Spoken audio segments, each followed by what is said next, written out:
ნიდერლანდების გრან-პრიმ, რომელიც მოვლენებით იყო დატვირთული, ჩაიარა.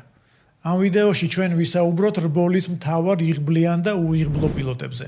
შემდეგ კი გელოდებით კომენტარებში, რომ ერთმანეთს ჩვენი აზრები გავუზიაროთ.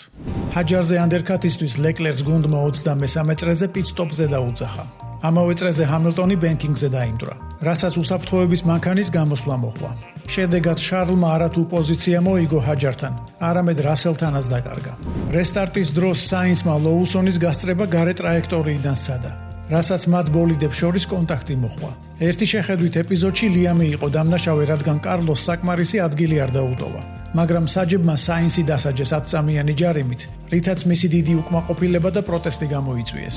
ეპოქაში, როდესაც ბოლიდის ტექნიკური პრობლემები საკმაოდ იშვიათია, ნორისის რბოლიდან გამოთიშვა სწორედ ტექნიკური პრობლემების გამო და ერთბაშად 25 ქულის დაკარგვა პიასტრისთან შეიძლება გადამწყვეტიც იყოს საჩემპიონო ბრძოლაში. მაგრამ ჯერ მაინც რჩება შანსები და ბრძოლა ბოლომდეა საჭირო.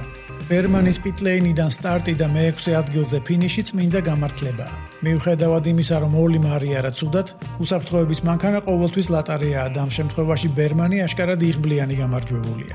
რაც შეეხება ჰაჯარს, მისი მესამე ადგილი კი უკავშირდება ნორისის გამოთიშვას, მაგრამ ეს მაინც გამომუშავებული პოდიუმია.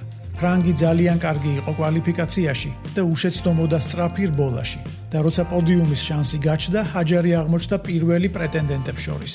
დაგვიწერეთ კომენტარებში თქვენ რას ფიქრობთ ნიდერლანდების გრან-პრის იღბლიან და უიღბლო პილოტებზე. ეს პადოკის ისტორიებია, ჩვენ იტალიის გრან-პრის წინ შევხვდებით დროებით.